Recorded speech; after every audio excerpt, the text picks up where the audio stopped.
If you remember, the power electronics is made. Yeah, I see you a little bit lost. Let me show you the SLD. I think with the SLD it's going to be easier. All right, depending on where the input voltage is. No merci, we don't need it. Because now we go into the interesting part, which is the control, right? Much more interesting than animating displays and turning on buzzers. Did we forget something? Yes, it's the pre-charge circuit. My pen is bleeding. How many parts do you think we'll have in the software in order for us to process these measurements in the appropriate way, but more importantly, in order for us to make the right actions to command who? Dun, dun, dun. Hello friends, and welcome to I've Been Told to Settle Down. Since the COVID hit the world in 2020, I sold everything and went traveling the world. Along the way, I discovered new places, taught my passion for the electric propulsion systems used for marine vessels, both civil and military, and more importantly, I made new friends and memories that I will cherish forever. Join me in my travel and teach journey. Thank you friends for subscribing to my channel, liking and commenting my videos. It helps me immensely to continue doing what I love most. Let's learn and travel together. Let's have fun. Alright, so these are the physical components in terms of electric machines, transformers, cables, etc. But what is the automation intelligence behind it? So, if you remember, because I remember, there are controllers everywhere, but once we look at the detail, there are mainly the process controllers that manage everything going from the speed reference coming from the captain, animating the display such as the HMI, so the operator can see the status of the propulsion in terms of voltage, current, status of the circuit breakers, alarms, etc. So all these vital functions are done by the process. But once the process gathers these information, someone needs to tell to the machine, all right, now you need to rotate at this speed reference that the captain just required. The way it happens is, since the process get the speed reference from the captain via this network, what if you remember the network A and B, it's a redundant network in case of failure. So once the process controller gets that speed reference, now it's time to send it to the control PLCs. So we call them control because they are, it's like the controllers. We call them controllers because they are controllers, or PLCs, programming logic controllers. The reason why we call them control is because these controllers are the ones that control the machine. If you remember, the power electronics is made. Yeah, I see you a little bit lost. Let me show you the SLD. I think with the SLD it's going to be easier. All right, here we go. Because now we go into the interesting part, which is the control, right? Much more interesting than animating displays and turning on buzzers. No, I'm just kidding, the process is important too. So, back to our topics. The control PLC, as I said, gathers the information from the motor in terms of current and voltage, but also it sends the command to the power electronics. So here, as you remember, there is the inverter, which is the component that will go from DC voltage to AC voltage. This component, the power converter, is made of power electronics. Maybe thyristor, maybe an IGBT, which is transistor. Let's say in this case, it's an IGBT. So the IGBT needs two things: the closing command and the opening command, which means you need to tell to the IGBT, now I want you to close, because the IGBT is like a switch. When we say the power electronics is like a switch, but they are like smart switches that you can control in distance by optical fiber. So the IGBT will say, all right, now I'm closing, now I'm opening. Now who sends the command to this inverter? It's the control PLC, the one we just saw, and it is the one that we will detail today. Keep in mind, we will focus on one half converter because again, they are identical. So whatever we will explain for this half converter is valid for the remaining three converters. Go grab a tea or whatever drink you like, and let's dive into it.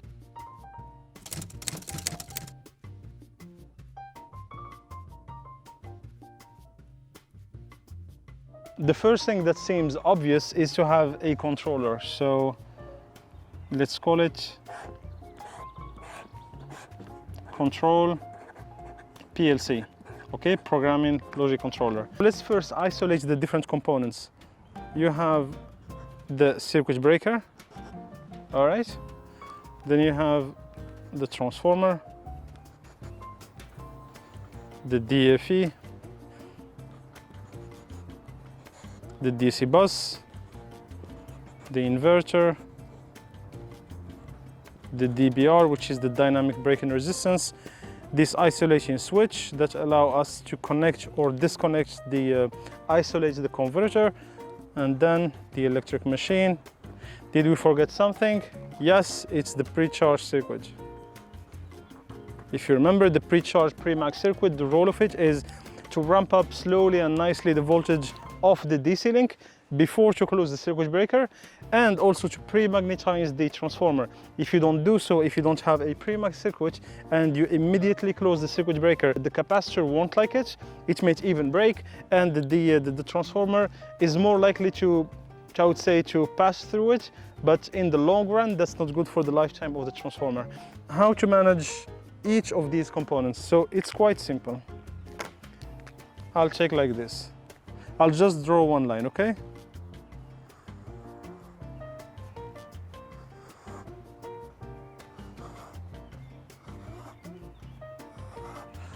Dun, dun, dun.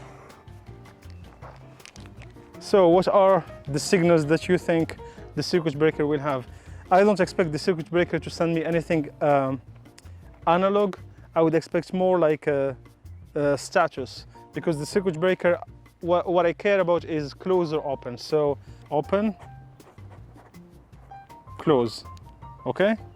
So this is a status. What about the transformer? The transformer can send me the temperature. Do I really want to connect the temperature to the control PLC that is supposed to perform really fast tasks such as the command of the inverter, the voltage variation of the motor? I don't think so. So the transformer temperature will go to the process controllers because we consider them slow measurements. Think of this as the fastest brain you have. You don't want to bother the fastest brain with temperature. Temperature is things that are slow. All right, so if I have a temperature increasing, what's wrong can happen if instead of shutting down the propulsion now, I shut it down 1 second later? Not that much, because the rise of the temperature usually is a slow phenomena. The rise of the current, that's not a slow phenomena. These things happen within few milliseconds, maybe even microseconds. The protection of these very fast things, such as the protection of the converter and the machine, you want the control PLC to do it, not the process one. This one will go to the process controller. So that's why the measurement of the transformer is no. No, merci, we don't need it. The DFE, there isn't that much we can control about it. It's diodes, and the diodes is what we call composant à commutation naturelle, so which is component, or let's say natural switching components. When you look at a diode doesn't expect from you like a closing order or an opening order. It does it naturally. The fact that it is on a circuit supplied by an AC voltage, it will open and close depending on where the input voltage is. So there isn't that much we can expect from the diode. Therefore, no signal from the diode. The DC bus. Of course, the DC bus, I will expect there is no digital signal about the DC bus. There is no circuit breaker. What you can imagine, the DC bus is a capacitor. So what you want to get from here is the measurement of the voltage of this capacitor. So it's a DC voltage. So here you want to have something called the VDC measurement, okay? So it is the DC voltage measurement of the capacitor. Why you need these measurements, we will see later on in the software side. Every single sensor we have here has a specific role in the software and will impact the performance and the safety of the ship. What do we want to expect from the inverter? As you can imagine, the inverter has obviously the current, so the electric current flows from this is the power plant, it flows from here, and it will go to the machine. So if you want to control the closing and opening orders of the IGBTs, which are the power electronics that make the inverter, you better get also the current of the inverter. So we will say inverter I, which is inverter current, okay? This is a isolation switch. Obviously you want to know when to open it, when to close it. So you need the open close status, but what you also want is the orders. You want to be able to send the orders to close it and open it, and also the status. The control PLC will have the software that has the algorithms, and these algorithms, these control algorithms, will need these measurements, these feedbacks. Now, as you can already see, these signals are not all the same. Some of them are like status, like very slow signals, like, you know, is the circuit breaker closed or open? And some other signals are quite fast, such as the current. For example, the current, you will have to make sure that every component that reads this current is a fast component, whether it's the hardware or the software. Therefore, you cannot acquire all these signals in the same input. You will need to split it somehow. And here is how it works. The control PLC will have RJ45 inputs. So let me take the first one, the first port, and this first port I will communicate with something that we call the power interface board, okay, or PIB. Here I want to gather all the fast signals, so anything electric, voltage, or anything related to security. Let's say the opening command of the circuit breaker. Let's say I saw an issue and they want to open the circuit breaker immediately to protect the installation. That signal also needs to go through this component, which is a power interface board. Now the second one that I will add is going to be simply an I/O rack, and that's going to be a slow one, right? So it can be sampled at I don't know, like 10-15 milliseconds, for example. This one is sampled way faster. Like the way you will see, the way the software is split, we will have many tasks. Some tasks will be called the fast tasks that will be sampled to a very fast frequency, and the other ones will be like more slow. Something, when I say slow, I'm referring to something like maybe 10-15 milliseconds. When I say fast, I'm referring to something not higher than 1 millisecond. So which means 1 kilohertz. So this one will be an I/O rack. This one will take the slow signals. So what are the slow signals? So I have the pre-charge. There is no real emergency about this signal. It's quite slow one, okay? So the pre-charge status closing opening will go to the I/O rack, okay? The voltage measurement will go to the PIB. It's quite fast. The inverter current same. This one, the closing opening of the isolating switch. Unlike the circuit breaker, right, that has this symbol with the cross, the circuit breaker, you can open it to protect the installation. In fact, you can open it when there is a current flowing, even a higher current, like the nominal current, you will still be able to open the circuit breaker. If you do so for this isolating switch, you will damage it. And do never open an isolating switch when there is a current flow. In fact, the first thing you need to do is to lower the current to 0, and then once you check that this current, you check it in the software that this current is lower than, let's say, I don't know, 5%, for example, like a value that is low enough to not damage the isolating switch, and that value of opening the switch is going to come from the manufacturer of the switch, who is going to tell you under which current value you can open the isolating switch. So once the current of the installation has been under that safety threshold, only at the time you can open the isolating switch. Everything I have just explained about the isolating switch looks like we are talking about something slow. I'm not talking about something fast. I'm not talking about this one, which is protective equipment. This is more like something very slow. I will lower the current. Once the current is low enough, then I will open the isolating switch. Therefore, this signal does not need to be connected to the PIB, which is a fast acquisition component. I will simply connect it to the I/O rack, okay? This is for the slow signals. Voltage, I need it. As you could see, all the electric signals are in the fast side.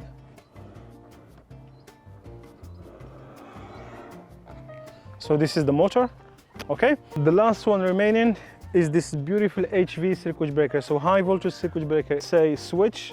In this case, it's a circuit breaker, and it has also protective role. So it's not only like, you know, closing and opening the installation, but it's also to protect the installation. If there is an issue within the installation, I see that there is a problem with the currents, the voltage, or whatever alarm, and they want to open immediately to protect the entire equipment and not wait till the situation worsens, then in this case, I will use these orders to open the circuit breaker.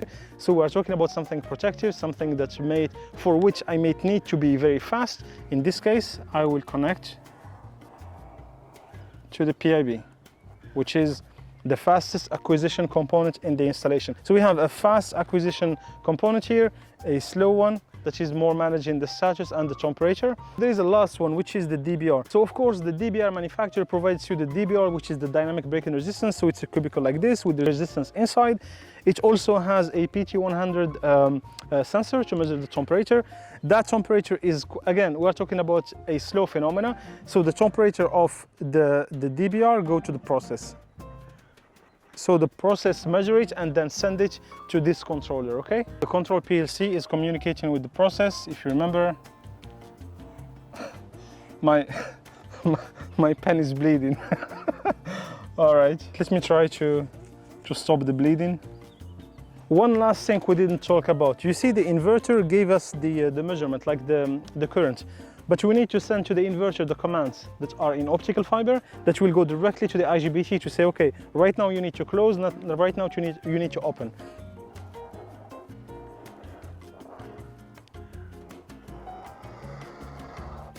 So these are the IGBT firing commands. Okay.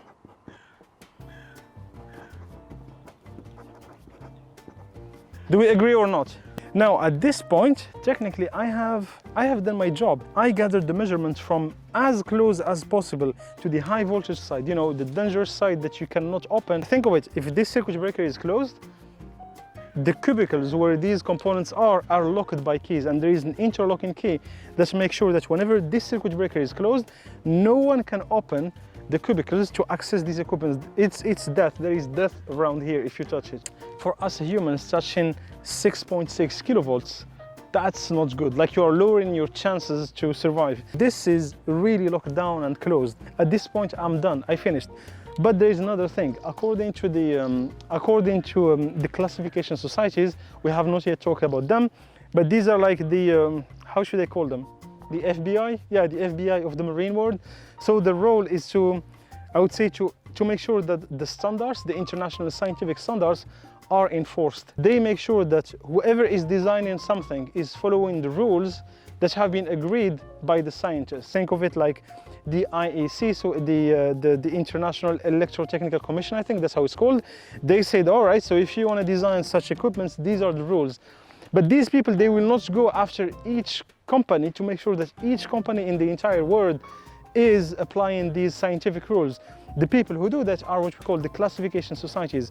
And also, according to them, if you lose the process controllers, you remember the two controllers that were close to the captain, getting the speed reference, etc. If you lose them, you will still be able to take control over the ship and to command like the ship speed, etc. from the lower deck, which is the electric deck. And in that electric deck, that's where you find the control PLC. Therefore, if you want to do so, if you want to be able to take control using this control PLC, you will need the human machine interface, so an HMI. That's why here we are still missing an HMI. So you will have the stop command, you will have the start command, but that's not enough since you are supposed to control the entire ship using this little, it's a little HMI, it's maybe this size.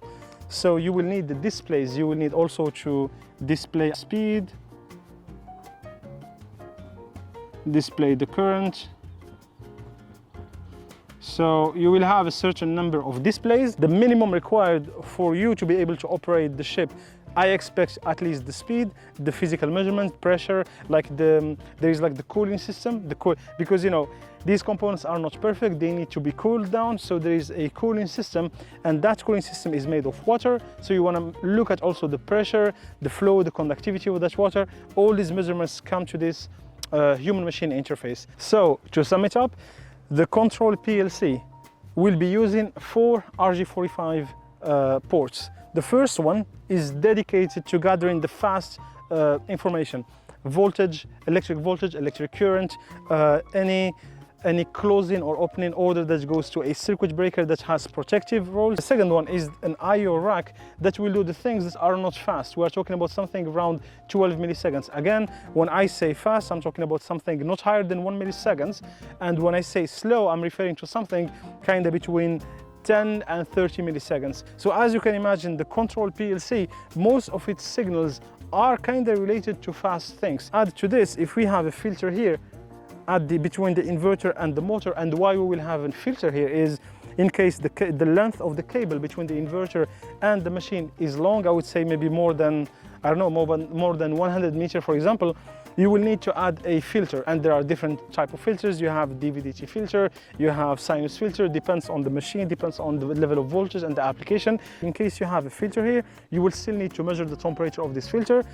As you already guessed it, it's slow measurements, so they go to this I/O rack. Even though here we are talking about software, so this again is the control and automation, so it's software, right? But within the control and automation, there is first the design of the hardware components. What controllers should they buy? What acquisition board cards should they put? What are their level of voltage, their sampling frequency, right? So this, we have 4 ports, the PIB, the rack, the HMI display, because again, according to the classification societies, you are supposed to be able to take control over the ship using the control PLC. Therefore, you need an interface, a human machine interface. That's why there is this little one here. The last RG45 port, as you can guess, goes to communicate with the external world, which is for us, it's the process. So the process takes information from the control, then we'll send it to something called the IAS. But that is the topic of another video. Now that you understand more the electric hardware of the propulsion of the power system that makes a ship, but also the hardware of its SCADA, of its automation, now you are curious about this part, the software. You can already think of it. The question I have to you before we meet the next video is, you see these different components like the PIB, the I/O rack, this is the fast one, this is the slow one, etc. How are we gonna split our software? On your opinion, when we look at the software, how many parts am I gonna find in order for us to process these measurements in the appropriate way, but more importantly, in order for us to make the right actions to command who? The main command we have is the inverter, the IGBT closing and opening firing orders, the circuit breaker. So that will be the topic of the next video. That's why I'm gonna write here.